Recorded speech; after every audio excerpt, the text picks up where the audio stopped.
So moving on, recruitment selection and training of employees हमारा complete हो गया था। अब इसके बाद ये यूनिट 2 का आखिरी हेड है, internal and external communication. Why effective communication is important and the methods used to achieve it. Communication ज़ाहिर है एक ऑर्गेनाइजेशन जिसमें लोग हैं तो कम्युनिकेट भी करना होगा, और तुम्हें पता है जहाँ ह्यूमन एलिमेंट ऐड हो जाता है तो वहाँ मार्जिन ऑफ एरर्स भी होते हैं। तो उस हवाले से ये 2.4 के अंदर पढ़ेंगे, इसमें ये पढ़ेंगे demonstrate and awareness of communication barriers, के आपको अवेयरनेस होनी चाहिए कम्युनिकेशन बैरियर्स भी होते हैं। फॉर एग्जांपल कि कम्युनिकेशन का फ्लो जो है वो बिना रुकावट के हो तो वो एफिशिएंट होता है। जहां रुकावट आ जाए मतलब बैरियर्स आ गए। कम्युनिकेशन के अंदर बैरियर्स ये आ सकते हैं डिलेज या फिर डिस्टॉर्शंस के, जो मीडियम हम यूज कर रहे हैं, टेलीफोन यूज कर रहे हैं लेकिन आवाज से आ नहीं रही, तो समथिंग लाइक दैट, वो अभी देखेंगे हम इसको डिटेल में।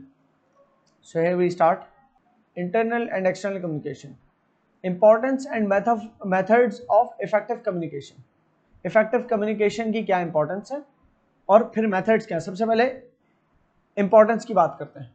इफेक्टिव कम्युनिकेशन मतलब पुरअसर, सही ना, सही ठीक से हुई जो कम्युनिकेशन, उसकी बिजनेस में क्या इंपॉर्टेंस है। अगर मैसेज आप मतलब कम्युनिकेशन क्रूशियल होती है। अगर मैसेज कोई भी आप एक जगह से दूसरी जगह पहुंचाते हैं वो सही नहीं पहुंचता तो उसके ऑब्जेक्टिव अचीव नहीं हो पाते, राइट। सो इफेक्टिव कम्युनिकेशन का जनरल पर्पस ये है कि सही तरीके से कम्युनिकेट कर जाए। अगर एक तरफ से दूसरी तरफ बात पहुंच जाए तो उससे क्या होगा, जो ऑब्जेक्टिव है वो कम्युनिकेशन का वो अचीव हो रहा है। कोई काम लेना है तो काम हो रहा होगा, सही, एक जनरल रूल है। अब इसको देखो, क्लियर एक्सचेंज ऑफ इन्फॉर्मेशन, आपका एक्सचेंज ऑफ इन्फॉर्मेशन क्लियर हो, ये इफेक्टिव कम्युनिकेशन की इंपॉर्टेंस ये है कि आपका जब एक्सचेंज ऑफ इन्फॉर्मेशन क्लियर होता है तो फिर आप उसकी वजह से अपने आइडियाज कन्वे कर पाते हो, अपनी इंस्ट्रक्शंस दे पाते हो या फीडबैक ले पाते हो। फॉर एग्जांपल एक मैनेजर ने अपने सबऑर्डिनेट से कोई काम लेना है कि आपने वीकेंड्स पे आपने आपकी पूरी टीम ने जाके मॉल्स के ऊपर, बिकॉज सीजन आने वाला है, लेट्स सपोज ईद का सीजन आने वाला है, तो मॉल्स पे जाके स्टॉल्स लगाने हमारी उसके कंपनी की, let's suppose SIM phone, mobile phone SIM की कंपनी है, तो यूफोन, जैज वगैरह वो स्टॉल्स लगा रहे हैं अंदर, ठीक है। उसकी इंस्ट्रक्शन पास की, वीकेंड्स पे काम करना है। अब वो राइट टाइम पे पहुंची नहीं और वीकेंड आ ही गया, या वीकेंड से एक ही दिन पहले पहुंची वो बात, तो वो एक दिन में कैसे अरेंजमेंट करेंगे, क्योंकि मॉल्स में भी जाके डिस्कस करना है और मॉल्स के पास गए तो उन्होंने कहा हमारे स्लॉट्स फुल हो गए, तो सही। सो अगर आपकी कम्युनिकेशन क्लियरली नहीं हुई, राइट टाइम पे नहीं हुई, तो you can miss out on the opportunity, right. So आपकी इंस्ट्रक्शंस का कन्वे होना, आपकी फीडबैक आना, क्या हमने जो काम दिया था उसका फीडबैक लेना, या अपना कोई आइडियाज आपस में शेयर करना, ये सब इफेक्टिवली करने के लिए इफेक्टिव कम्युनिकेशन चाहिए, बीच में बैरियर्स नहीं होने चाहिए। This is very important for a business to go on. Coordination, team की कोऑर्डिनेशन कोलैबोरेशन अच्छी होती है। अगर कम्युनिकेशन अच्छी हो तो मतलब टीम कोलैबोरेट अच्छी कर पाती है, वरना फिर डिफरेंसेस आ सकते हैं, ठीक है। मिसाल के तौर पे 5 लोगों की टीम है, उसके अंदर एक ऐसा बंदा है जो कि फॉर एग्जांपल नहीं मिस हैंडल करता है इंफॉर्मेशन को, सही, या लोगों को वो एडजस्ट नहीं हो पा रहा लोगों में, तो बाकी 4 का भी सिस्टम खराब हो जाएगा। हो सकता है उस वक्त अगर वो 5वां बंदा को हटाने से वो 4 बंदों का आउटपुट ज्यादा हो जाए, 5वें को डालने से और कम हो जाए। तो ये क्यों हो रहा होता है, क्योंकि वो 5वां बंदा या तो बाकी 4 को हजम नहीं हो रहा, या उस 5वें बंदे में स्किल सेट नहीं है, या वो 5वां बंदा जानबूझ के खराब कर रहा है चलते चलाते सिस्टम को, हो सकता है, कुछ भी हो सकता है। सो कोलैबोरेशन खराब, टीम कोलैबोरेशन खराब हो गई तो एक ऐसा टास्क, हर टास्क कंपनी के अंदर ऐसा नहीं तो कोई इंडिविजुअल कर जाए, टीम को मिलकर करना होता है, अलग अलग स्टेप्स में डिवाइडेड होता है पूरा टास्क। एक पूरी गाड़ी बनानी तो कोई दरवाजे असेंबल कर रहा होगा, कोई टायर लगा रहा होगा, कोई पेंट कर रहा होगा, कोई सीटें लगा रहा होगा, कोई पॉलिश कर रहा होगा, राइट। तो अगर कोलैबोरेशन ना हो, तो कोलैबोरेशन बगैर और एक तरीके से फ्लो ना बना हुआ, तो उससे नुकसान ये होगा कि दरवाजे बन गए, अभी तक दरवाजे बन के रखे हुए, पेंट वाला पेंट का स्प्रे लेके बैठा हुआ है, ठीक है, और गाड़ी में टायर वाले ने आके टायर लगा दिया, तो टायर बाद में लगने थे, पेंट पहले होना था, और दरवाजे लगे नहीं अभी तक, कोई वही नहीं है, कोई सिस्टम ही नहीं बना हुआ। तो वो सिस्टम पहले तो आप प्रोडक्शन फ्लो पूरा बनाते हो, फिर उसमें कम्युनिकेशन होती है, हाँ भाई आपका काम हो गया, ठीक है, अब मैं अपना काम कर रहा हूँ, अब मेरा काम हो गया, बस मेरा होने वाले 5 मिनट में, वो 5 मिनट तक किसी दूसरी गाड़ी पे उसका काम कंप्लीट करना, क्योंकि एक गाड़ी बन के 5 मिनट बाद आगे आ जाएगी। अब उस दौरान कोई और बंदा एक और काम लेके आ रहा है, आप वो कहेगा नहीं रुक जाओ भाई, मेरे पास अगला काम आने वाला है 5 मिनट, तो मैं अभी नहीं कर सकता, ठीक है, क्योंकि आप जो काम दे रहे हो आधे घंटे का, तो वो काम करने लग गया मैं, तो फिर ये जो 5 मिनट बाद गाड़ी आके खड़ी रहेगी तो वो खड़ी रह जाएगी, और मेरे बाद जितनी सारी वर्कर डिपेंडेंट है मेरे काम के ऊपर वो सारी फारग बैठी रहेगी। सही, तो ये अगर कम्युनिकेट नहीं करता वो बंदा कि 5 मिनट में आपको गाड़ी यहाँ से आगे फॉरवर्ड करने वाला हूँ, तो ये बंदा शायद दूसरे काम में लग जाता। So this, because of this collaboration सही नहीं हो पा रहा। सही, so this is how it will go on. बहुत ईजी है, सारी डिटेल्स अंदर दी हुई है, तो बीच बीच में कुछ हाईलाइट किए हुए को मैं थोड़ा बहुत एक्सप्लेन करूंगा। That's it. Problem solving decision making के अंदर मदद देती है कि आप अपने प्रॉब्लम्स को आइडेंटिफाई कर पाते हो, क्योंकि अगर प्रॉब्लम एक ने आइडेंटिफाई कर लिया और किसी उसने अपने हायर मैनेजर को बताया नहीं, क्योंकि बीच में कम्युनिकेशन ही ओपन नहीं है, हायर मैनेजर बड़ा उखड़ू है, जब उसको कोई प्रॉब्लम ले जाके बताता है तो जो प्रॉब्लम बताता है उसी को वो सुना देता है, तो बैरियर आ गया ना। हायर जो मैनेजर है उसका बिहेवियर एक बैरियर है कि उसको ऐसे नीचे से ऊपर तक इशू पहुंचे नहीं तो रिजॉल्व नहीं हुए, टाइमली रिजॉल्व ना होने से क्या हुआ, कल को ऑर्गेनाइजेशन को कोई नुकसान हो सकता है। इसी तरह से इश्यूज को आइडेंटिफाई करके कम्युनिकेट करना जरूरी होता है प्रॉब्लम सॉल्विंग के लिए। उसके लिए कम्युनिकेशन ओपन तो होनी चाहिए ना, बीच में बैरियर्स नहीं होने चाहिए। साथ में कोई डिसीजन मेकिंग करनी है तो डिसीजन मेकिंग आपने ऐसे ही अपने तय कर लिया, अगर मैनेजर ने बिना किसी से कोई फीडबैक लिए, अथॉरिटेटिव है मैनेजर, ठीक है भाई, ऑटोक्रेटिक भी है ना, अगर मैनेजर जो अथॉरिटी अपने ही डिसीजन पे चलता है, कुछ तो फीडबैक लेगा ना, क्योंकि जो ग्राउंड पे वर्कर्स हैं जो कि जाके, लेट्स सपोज आपका डिस्ट्रीब्यूशन, आपके पास किसी कंपनी की डिस्ट्रीब्यूशन फ्रेंचाइज है, ठीक है, तो आप उस कंपनी का माल लेके रिटेल शॉप्स तक पहुंचाते हो, तो रिटेल शॉप से क्या फीडबैक आ रहे हैं माल के बारे में कि भाई आपकी जो गुड्स हैं वो एक्सपायर हो रहे हैं, कस्टमर कंप्लेंट ये नहीं पहुंचेगी अगर डिस्ट्रीब्यूटर तक, तो डिस्ट्रीब्यूटर देखेगा इवेंचुअली डिमांड कम हो रही है, फिर डिस्ट्रीब्यूटर भी कम डिमांड करेगा कंपनी से, तो कंपनी भी चाहती है डिस्ट्रीब्यूटर के जरिए कुछ शिकायत पहुंचे। डिस्ट्रीब्यूटर को चाहिए कि वो अपने ग्राउंड में जो लोग जा रहे हैं उनके डिलीवरी स्टाफ है वो कस्टमर्स का फीडबैक दे, डिस्ट्रीब्यूटर के जो भी डिस्ट्रीब्यूशन मैनेजर है उसे। अगर ये नहीं होगा तो कोई भी डिसीजन डिस्ट्रीब्यूशन का जो मैनेजर है वो लेगा कि आज तो इतना माल बिक गया, कल उसका डबल माल मंगवा लिया, लेकिन पता चला एक दो हफ्ते बाद वो माल ज्यादा मंगवाए जा रहे कंपनी से, कंपनी और ज्यादा बनाई जा रही है, लेकिन एक दो हफ्ते बाद पता चला कि मार्केट में न्यू कॉम्पिटिटर आया हुआ है, उसका तो आइडिया ही नहीं था, कौन बताता। जब वो डिलीवरी स्टाफ गया पहुंचा अपनी डबल रोटी रख रहे, तो वो देखता ना कि 3-4 और कंपनी की डबल रोटियां आएंगी, 3-4 और कंपनी इसकी ब्रेड्स हैं, तो वो जाके इन्फॉर्म करता कि भाई कॉम्पिटिटर आ गया, इसका मतलब अब आप ओवर एक्सेसिव डिमांड नहीं कर लेना। सही है, तो वो टाइमली इन्फॉर्मेशन पहुंचेगी, तो इसी हिसाब से वो डिस्ट्रीब्यूटर बताएगा कॉम्पिटिटर आ गया, तो आप हमें जितना यूनिट्स बेचते थे पहले उतने ही भेजिएगा, क्योंकि उससे ज्यादा बेचने के भी चांसेस है नहीं, क्योंकि अभी भी हमारा जो डिलीवरी स्टाफ गया था तो जो दुकानदार है उन्होंने बताया कि आपकी ब्रेड सारी नहीं बिकी, क्योंकि एक कॉम्पिटिटर की ब्रेड्स भी आ गई हैं मार्केट में। समझे बात को, तो ये बात कम्युनिकेट होगी कंपनी को, तो कंपनी की बेटर मार्केटिंग स्ट्रेटेजी से सामने आएंगे कंपटीशन को बीट करने के लिए, right. This is how things happen ना। बहरहाल, तो वो decision making, inform decision making कब होती है, जब डिलीवरी स्टाफ बताता आके अपने डिस्ट्रीब्यूशन मैनेजर को कि ये हो रहा है। अगर वो नहीं बताता तो डिस्ट्रीब्यूशन मैनेजर को और ऑर्डर कर लेता माल। तो इसलिए इंपॉर्टेंस है कम्युनिकेशन की, right timely information, right time पे पहुंचे। अच्छा, एफिशिएंट वर्कफ्लो, कि भाई आपका जब कम्युनिकेशन इफेक्टिव होती है ना, तो आपके प्रोसेसेस सिंप्लीफाई होते हैं। अब कोई नया बंदा काम करना है आपके ऑर्गेनाइजेशन में, उसको पता ही नहीं है ऑर्गेनाइजेशन में काम कैसे होता है, मुझे किसको रिपोर्ट करना है, मुझे किसको सुपरवाइज करना है, कौन से फ्लोर पे जो है ना स्टोर है, कौन से फ्लोर पे कैंटीन है, कुछ नहीं अगर पता, शुरू में ट्रेन नहीं किया गया, तो उस बंदे को, नए आने वाले बंदे के लिए सिंप्लीफाई नहीं किया आपने वर्कफ्लो, जब उसके लिए सिंप्लीफाई नहीं किया प्रोसेसेस, समझाए नहीं, कम्युनिकेट नहीं किया प्रॉपर्ली, तो वो काम भी ठीक नहीं करेगा।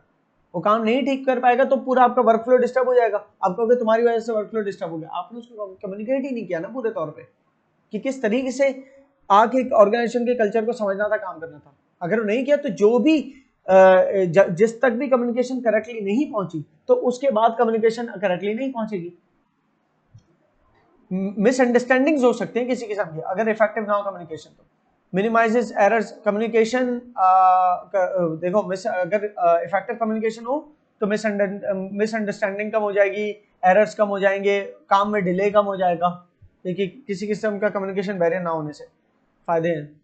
रिलेशनशिप्स अच्छे हो जाते हैं with in the employment, employees और एम्प्लॉयर के रिलेशनशिप अच्छे होते हैं जब इफेक्टिवली कम्युनिकेट हो रहा होता है, तो पता होता है ना क्रिस्टल क्लियर चल रहा है सारा सिस्टम, मिसट्रस्ट नहीं होता किसी किस्म का, वरना मिसट्रस्ट भी आ सकता है कि यार ये सब बताता नहीं है राइटली मुझे राइट टाइम पे। सही, और मैनेजर को भी चाहिए कि अगर वो चाहता है ना कि उसको सब बताया जाए, तो वो फिर ऐसा प्रोसेस भी तो बनाए ना ऐसे थोड़ी एम्प्लॉय हर थोड़ी देर में कुछ एक चीज हुई है वो सोच रहा है यार ये वाली बात बताने की है कि नहीं बताने की। तो मैनेजर की तरफ से ट्रेनिंग भी प्रॉपर्ली प्रोवाइड होनी चाहिए कि कौन से इंसिडेंट्स ऐसे या पहुंचाने हैं, और ओवर कम्युनिकेशन भी नहीं होनी चाहिए कि एक इतनी छोटी छोटी बातें बताई जा रही है, स्टेपलर में पिन खत्म हो गई, वो मैनेजर को बताई जा रही है, मैनेजर का टाइम जो है वो बहुत ज्यादा इंपॉर्टेंट है उससे। सही है, तो कौन सी बातें बताने वाली है, कौन सी बातें नहीं बताने वाली है। अक्सर चीजें जिसमें मैनेजर फीडबैक मांगता है तो वो तो बता दी, लेकिन कुछ चीजें ऐसे मैनेजर ने शायद फीडबैक ना मांगा हो।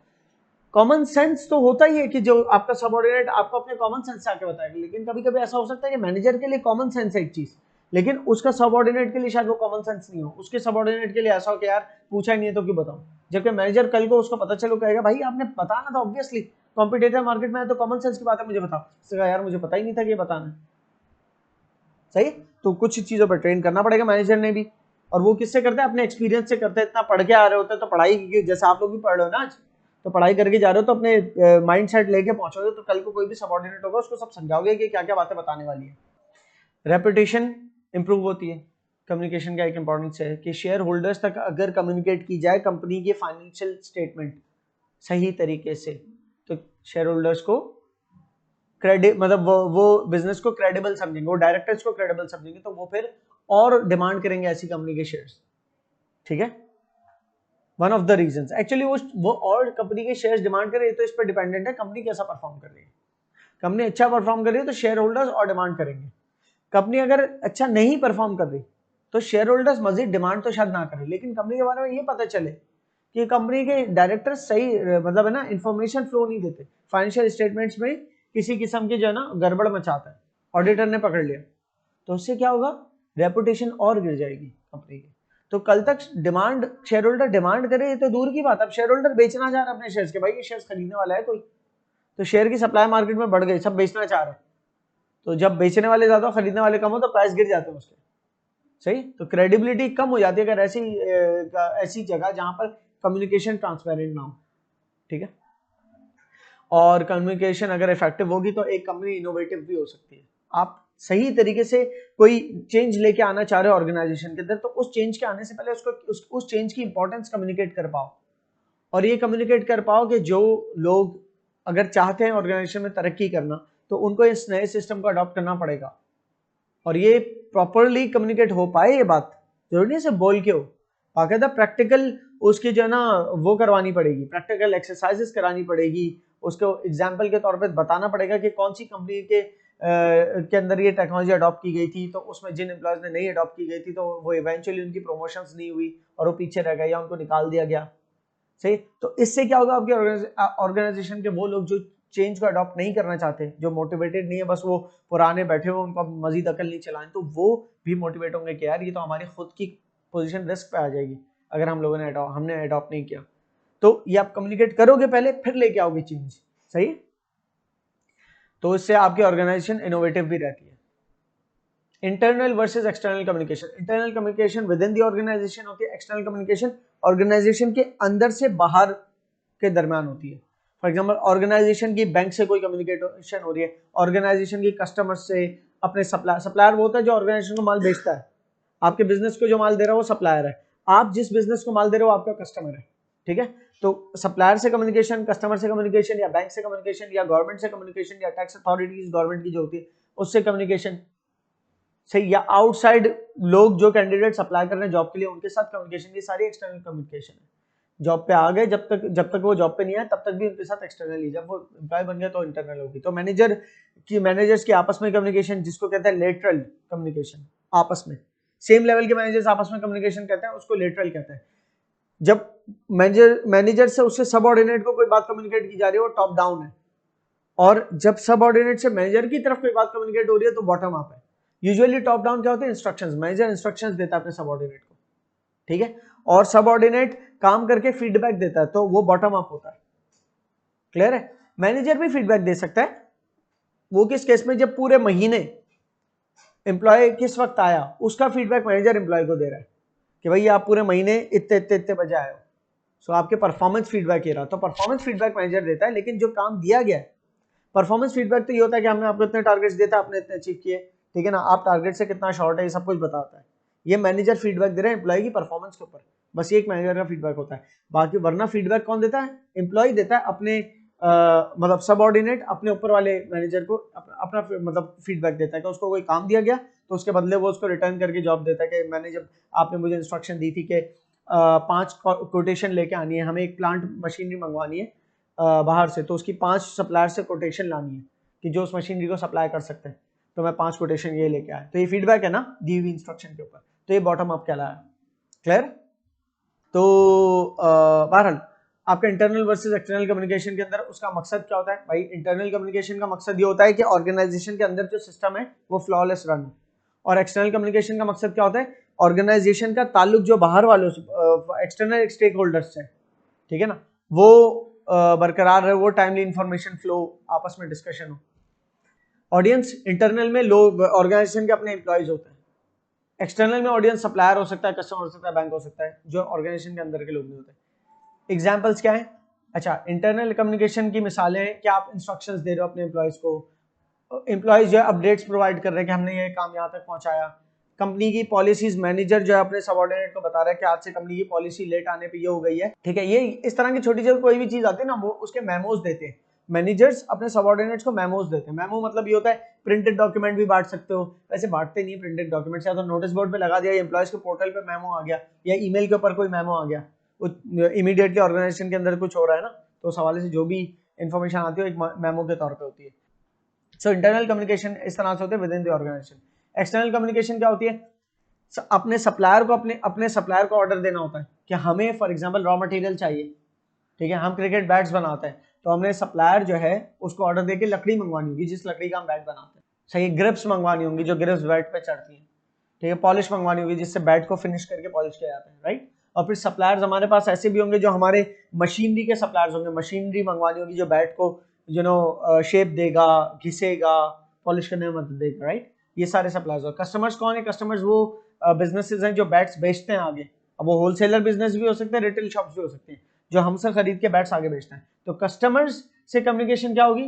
कस्टमर अपना ऑर्डर देंगे, हम उनको ऑर्डर जब डिस्पैच करेंगे तो एक नोटिस भेजेंगे हमने ऑर्डर डिस्पैच कर दिया है, हम उनको इनवॉइस बना के भेजेंगे कि आपका बिल इतना बन रहा है, सही है। बैंक्स के साथ क्या कम्युनिकेशन हो सकती है? बैंक के साथ जो कम्युनिकेशन है एक्सटर्नल कम्युनिकेशन है, बैंक को आपने लेटर लिखा कि हमें हमारी बैंक स्टेटमेंट निकलवानी है कि हमारे अभी बैंक में कितना पैसा है, वो मालूम करने के लिए बैंक स्टेटमेंट चाहिए, तो बैंक स्टेटमेंट भेजेगा कि इतना पैसा था महीने के शुरू में, फिर इतना आया, फिर इतना गया, फिर इतना आया, इतना गया, इतना आया, वो सारी डिटेल्स वो बैंक ने आपको बैंक स्टेटमेंट भेजी, ये भी एक्सटर्नल कम्युनिकेशन का हिस्सा है।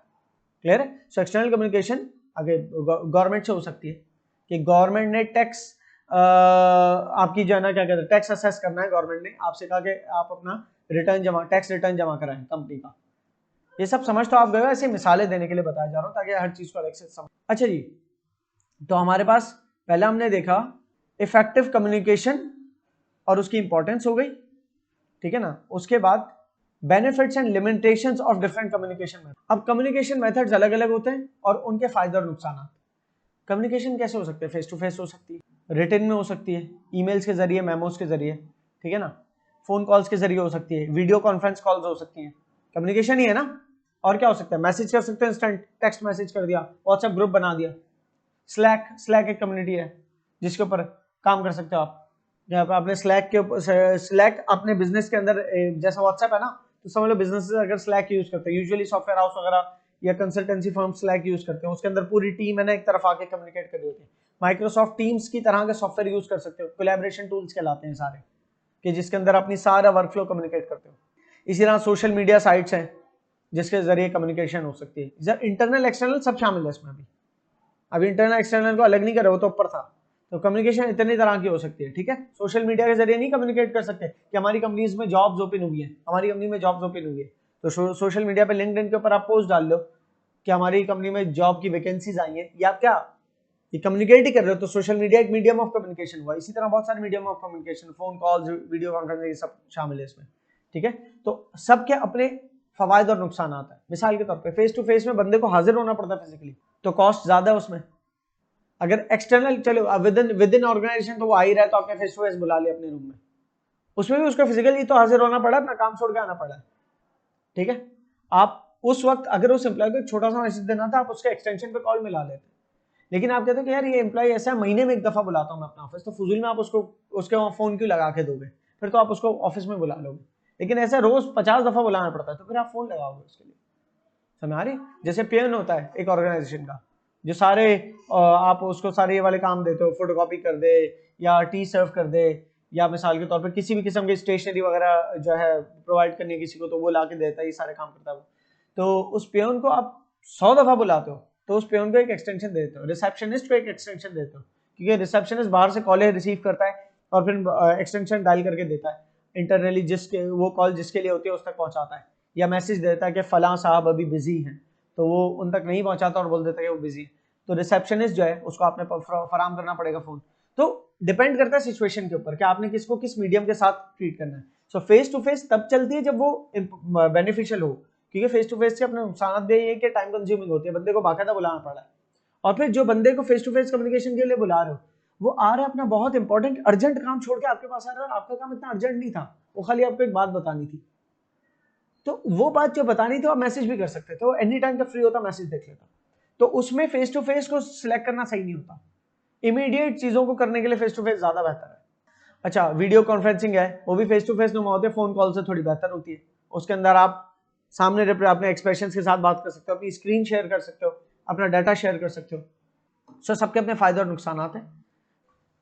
सो you will read this all and then recommend communication method in given circumstances। अलग अलग गिवन सर्कमस्टांसेस में, फॉर एग्जांपल स्पीड चाहिए, कम्युनिकेशन स्पीड तेज चाहिए, तो आप फेस टू फेस उसको नहीं बुला रहे, कॉल कर लोगे कि भाई आप जो है ना बंदे को बाकायदा बुला रहे हो, फिर दोबारा भेज रहे हो, आप फोन कॉल करोगे भाई गेट पे हो, गेट से ऊपर नहीं आना, भी गेट से जाओ वापस, ठीक है, और पियोन को बोलो गेट से वापस जाओ और एक चेक मिस्टर रजा देंगे, उनसे चेक रिसीव करके आप जो है बैंक में जमा करा दो राइट अवे, ठीक है।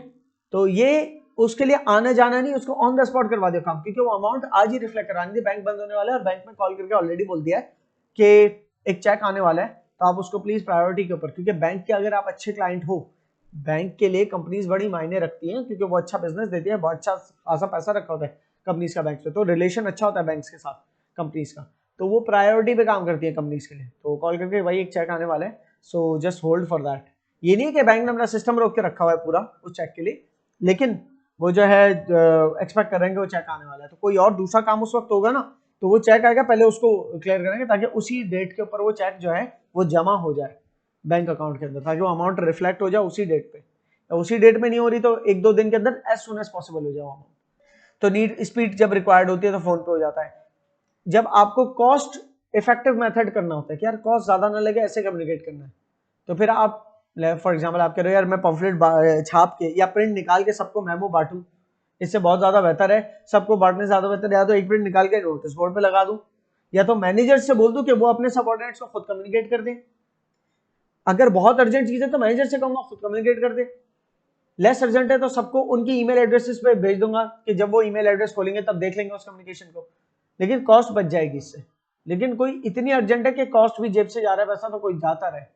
फॉर एग्जाम्पल अगर आपका एक, फॉर एग्जाम्पल हमारी बात करते हैं कि हमारा सेशन स्टार्ट होता है जुलाई से, अगर फॉर एग्जाम्पल, और मुझे जून तक कम्युनिकेट करना है कि we are opening another session, तो उस वक्त मुझे ये नहीं देखना होगा कि मैं कॉस्ट बचाऊंगा, मुझे अगर पॉम्फलेट्स छाप के बांटने पड़े पॉम्फलेट्स बांटेंगे, बैनर्स लगाने पड़े बैनर्स, जितनी भी कॉस्ट मैं अफोर्ड कर सकता हूँ उसमें रहते हुए, तो कभी कभी जेब से पैसा भी जाता है, ठीक है, कम्युनिकेट करने के लिए, वो डिपेंड करता है सिचुएशन के ऊपर। तो अलग अलग सिचुएशंस के अंदर देखो कौन ये सिचुएशंस देखिए कि इस सर्कमस्टांसेस में कौन सा मेथड ऑफ कम्युनिकेशन सूटेबल है और उसकी जस्टिफिकेशन। मिसाल के तौर पे डेमोक्रेटिक लीडरशिप स्टाइल है, तो कौन से मेथड ऑफ कम्युनिकेशन पे जाएगा, वो डिस्कशन मोड के अंदर जाएगा। डेमोक्रेटिक है ना, सबकी राय लेता है, तो मीटिंग रूम बुलाता है, मीटिंग रूम में अपने एक सीनियर मैनेजर अपने उसके जो असिस्टेंट मैनेजर है उनको बुला के मीटिंग करता है, सही है, क्या आपकी क्या राय, आपकी क्या राय, सब अपनी राय देते हैं कि कंपनी को किस मतलब कंपनी को इस हफ्ते जो है कौन सा टास्क पहले करना चाहिए, कौन सा बाद में करना चाहिए, तो वो सारे सबकी राय जमा होगी, तो वो एक डिस्कशन मीटिंग रूम में हो जाता है, ज्यादा बेहतर है। क्लियर है? जब कम्युनिकेशन एक ऐसी सर्कमस्टांस है कि जिसमें आपके लिए इंपॉर्टेंट है कि आप रिकॉर्ड रखिए कम्युनिकेशन का, जो भी कम्युनिकेशन हो रही है उसका रिकॉर्ड आपके पास मेंटेन होना चाहिए, डॉक्यूमेंटेशन होनी चाहिए, तो वो फिर वर्बल नहीं होगी, वो रिटन में होगी। आप चाह रहे हो कि जो भी बातचीत हो वो रिटन में है ताकि एविडेंस रहे, तो वो ईमेल पे कम्युनिकेशन करोगे ताकि ईमेल की पूरी थ्रेड बनती रहेगी, थ्रेड कहते हैं वो चेन पूरी, ईमेल फिर उसका रिप्लाई फिर उसका रिप्लाई फिर उसका रिप्लाई फिर उसका रिप्लाई, तो होते होते होते पूरी थ्रेड बन जाती है। ठीक है, पूरी डोरी, थ्रेड कहते हैं ना डोरी, पूरी डोरी से पूरा मैसेज वो रिटेन में करनी है आपने। कोई बहुत ही इंपॉर्टेंट मैटर है, आप चारों रिटेन में, क्योंकि वर्बल में आज कोई बंदा कुछ कहे और कल को मुकर जाए तो। अब ऑफर एक्सेप्टेंस कॉन्ट्रैक्ट है, तो ऑफर में दे रहा हूं वर्बली, तुमने एक्सेप्ट कर लिया और बाद में मैं मुकर जाऊं, तो हो सकता है तो मुझ पर केस कर दो कि इसने ऑफर दी थी, लेकिन हम दोनों अकेले थे उस वक्त, तो कोई एविडेंस ही नहीं है कि मैंने ऑफर दी थी, तो क्या करोगे? क्लियर हुई? सो कोर्ट के अंदर भी आसान नहीं होगा आपके लिए। सो वो वाली कोई ऐसा कोई हसास मैटर था तो वो रिटन में होना चाहिए था। भाई आपने पार्टनरशिप कॉन्ट्रैक्ट किया तो you should have communicated on written documents, not verbal communication of contract. Clear है? Formal and informal communication. Formal communication official होती है, इनफॉर्मल कम्युनिकेशन जो बहुत ज्यादा ऑफिशियल नहीं होती, जो रैंडम हो रही होती है। ठीक है, फॉर्मल कम्युनिकेशन का प्री डिफाइंड स्ट्रक्चर और प्रोटोकॉल्स होता है। ठीक है, जबकि इनफॉर्मल कम्युनिकेशन के अंदर कोई प्री डिफाइंड स्ट्रक्चर नहीं होता, अचानक से कॉल कर ली, कोई मैसेज कर दिया, मिल गए, चाय पीते पीते चले गए दूसरे एम्प्लॉय के केबिन पे और उससे बातचीत कर ली, कोई यार वो फला रिपोर्ट भेज देना, इनफॉर्मल कम्युनिकेशन है।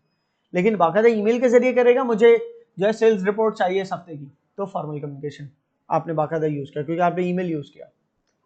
व्हाट्सएप ग्रुप फॉर्मल है इनफॉर्मल है? जनरली व्हाट डू यू से?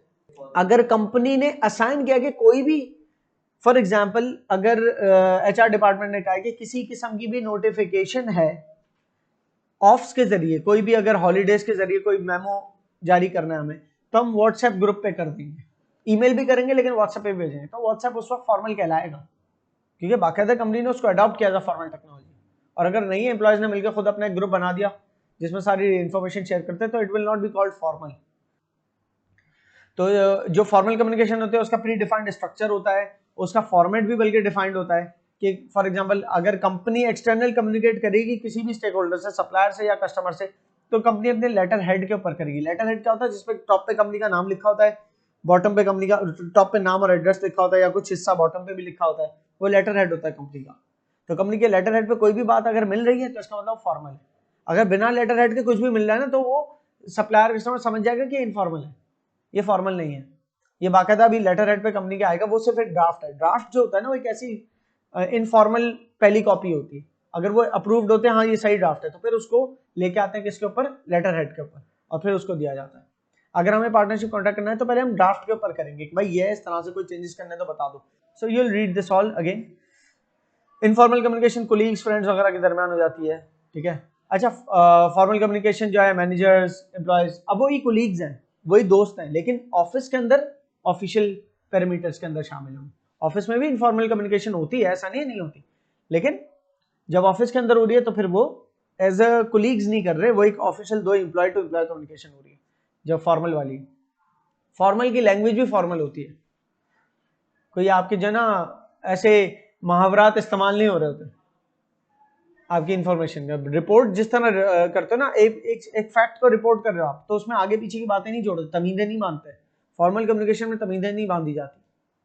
सही बात हो कि आगे पीछे की बातें कर रहे हैं कि असल में आपको पता है तो महंगाई बहुत हो गई, तो पीछे माल महंगा आ रहा है। भाई पीछे से माल महंगा आ रहा है भी नहीं लिखो, महंगाई आप एग्जैक्टली बताओ। Last on when he place the last order with the supplier, he gave us मतलब 5 ट्रक्स के बराबर क्वांटिटी उसने जो है वो हमें दी थी, मिसाल के तौर पे 10 लाख की टोटल। तो पर ट्रक के जो माल है वो 1 लाख का, 2 लाख का पड़ा था।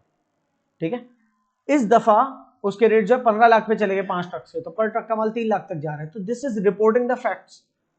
ये नहीं कि महंगाई बहुत हो गई ऐसा, तो ये आगे पीछे बातें नहीं लिखोगे आप फॉर्मल में। इनफॉर्मल में चल सकता है। इनफॉर्मल में आप ये जो ना कोलोक्वियल एक्सप्रेशन, ये आप समझ लो मुहावरात या कोई ऐसे इनफॉर्मल एक्सप्रेशन जो आप आपस में यूज कर लेते हैं, उस तरह की लैंग्वेज यूज कर सकते हैं। इनफॉर्मल एक्चुअली रिलेशनशिप बिल्डिंग के लिए होते हैं, और फॉर्मल होते हैं रिपोर्टिंग के लिए कि आपको कुछ रिपोर्ट करना, और इनफॉर्मल कम्युनिकेशन रिलेशनशिप बिल्डिंग के लिए होती है।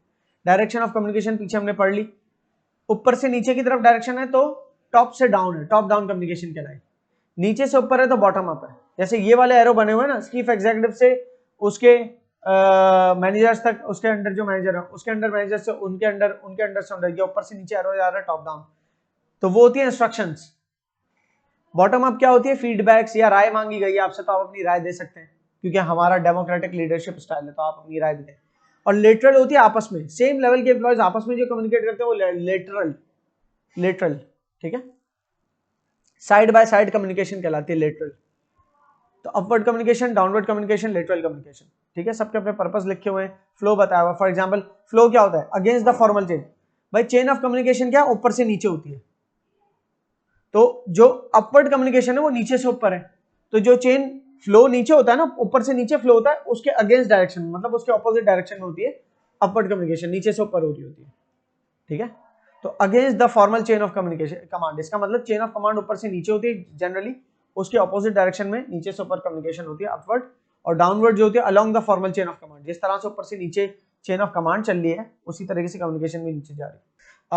और लेटरल वाली का फ्लो क्या होता है, अक्रॉस डिपार्टमेंट्स होता है, हॉरिजॉन्टल फ्लो होता है कि सेल्स मैनेजर जो है, सेल्स मैनेजर मार्केटिंग मैनेजर से कर रहा है, या सेल्स एंड मार्केटिंग का एक ही मैनेजर है, वो फाइनेंस डिपार्टमेंट के फाइनेंस मैनेजर से बात कर रहा है, तो वो लेटरल है, वो सेम टेयर के ऊपर है दोनों।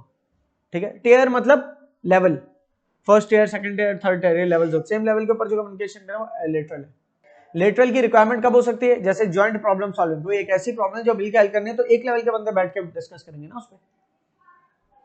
Demonstrate an awareness of communication barriers, communication barriers के बारे में आप अवेयर होने चाहिए, ये आखिरी हिस्सा है इस यूनिट का।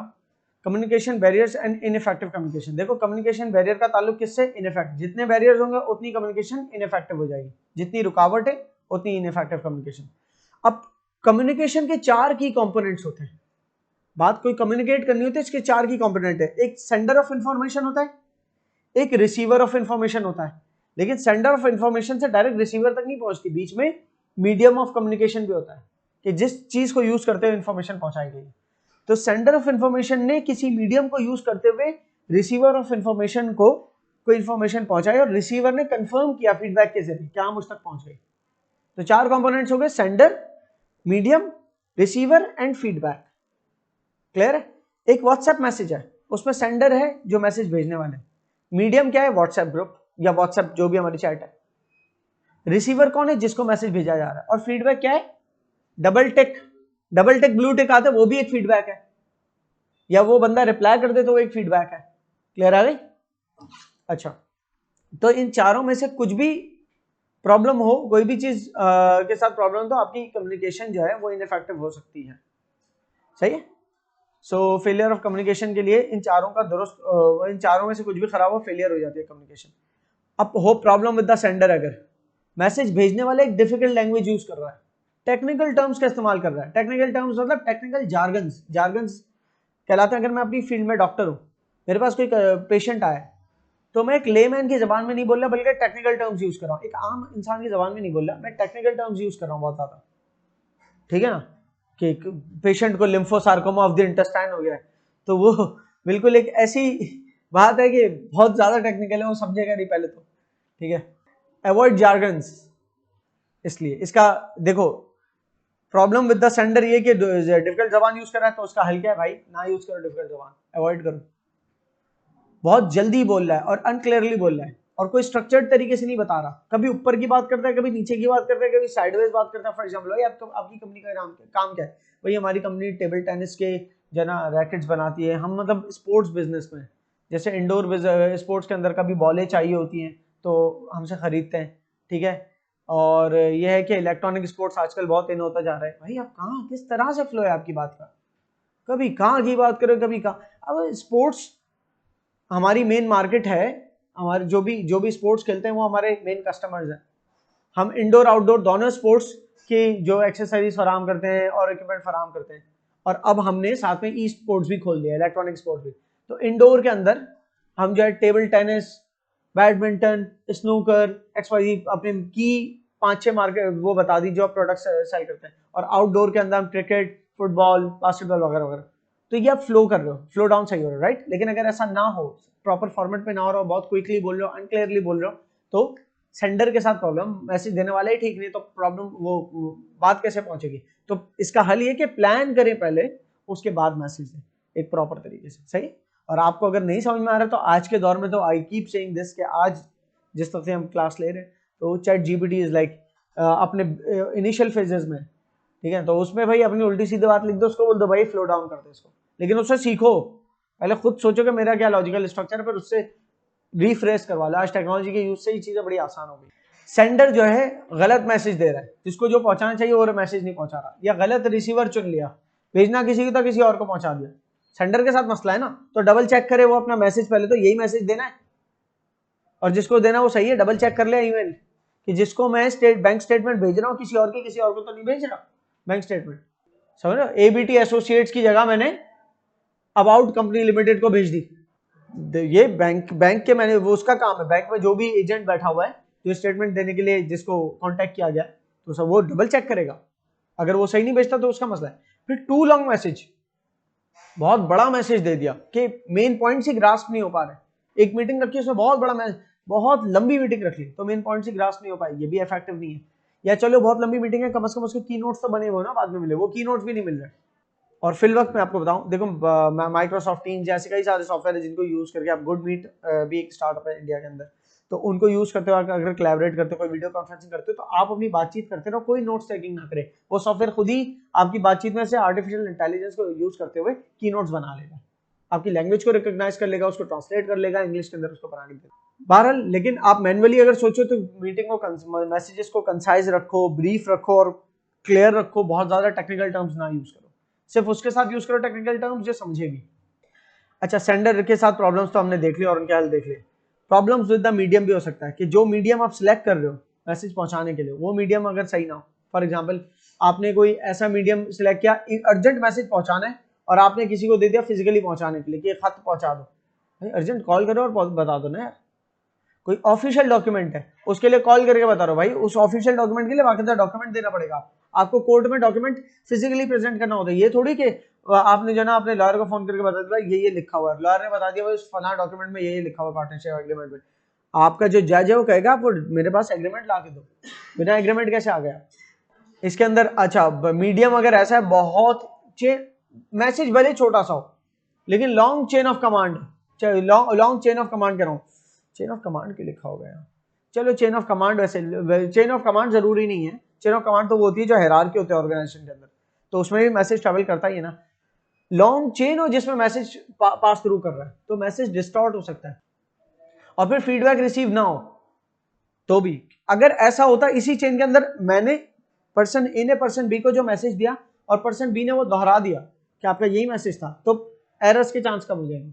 जैसे कौन करता है ये, आपने देखा होगा प्रैक्टिकली, कौन कोई चीज दोहराता हो अपनी लाइफ में, कभी देखा हो किसी को कोई चीज बताई जा रहा हो फिर दोहराता है कि आपने ये बोला। यूजुअली हम किसी को कोई ऑर्डर देते हैं तो वो दोहराता है कि आपका यही ऑर्डर है, या मेन्यू से वेटर को ऑर्डर दिया तो वेटर पूछता है आपका ये ऑर्डर है, तो वो दोहराना, वो जो फीडबैक इमीडिएट फीडबैक है, उससे क्या होता है कि आपका जो है ना, अगर ना हो फीडबैक इमीडिएट तो प्रॉब्लम है, उसका हल क्या, इमीडिएट फीडबैक की कोई वो लेके आए parameters. Problem with the receivers, now you will just read it और उसके प्रॉब्लम विद द रिसीवर हो सकते हैं ये प्रॉब्लम्स और उनके ये हल है। फीडबैक ना हो, फीडबैक आपका बनता ही नहीं है, रिक्वेस्टेड भी नहीं है, अलाउड भी नहीं है, तो फीडबैक नहीं मिलेगा। फॉर एग्जांपल, एक मैंने कहा कि ग्रुप है जिसपे हम नोटिफाई करते हैं खाली, अब उस पर किसी को फीडबैक देना हो तो वो definitely they can contact me some other way, लेकिन मैंने फीडबैक अलाउ नहीं किया और उसके बाद कोई मैंने एक्टिविटी करा दी, लेकिन किसी को कोई फीडबैक देना था एक्टिविटी को इंप्रूव कराने के लिए, वो एक्टिविटी हो गई, वो इतनी अच्छी नहीं हुई, तो बाद में कोई बता रहा है कि आपका मैसेज का ऑप्शन आपने नहीं दिया था कि फीडबैक दें, वरना हमारे पास एक आइडिया था कि इस एक्टिविटी को अगर आप ऑलरेडी करा ही रहे हैं तो इस एक्टिविटी को बाकायदा कैमरा रिकॉर्ड भी कर लें ताकि हम फ्यूचर में हमारे पास कुछ मेमोरीज भी बन जाए। लेकिन वो अगर हमने नहीं किया और हमने कहा कि यार आप पहले बता दो, तो वो रिप्लाई करता है कि नहीं उस ग्रुप में ऑप्शन ही नहीं था रिप्लाई करने का। अब आप कोई और सोर्स यूज कर लेते तो आप हमें इंस्ट्रक्ट तो करते ना कि कभी हमें फीडबैक देना हो तो हम किसी और सोर्स से कर सकते, तो फिर ये बातें होती रहेंगी बाद में। ठीक है, बेहतर ये हम पहले से उस चीज को जो है डिफाइन कर दें। So here it ends with the activities, ये आपका यूनिट 2 भी एंड हो।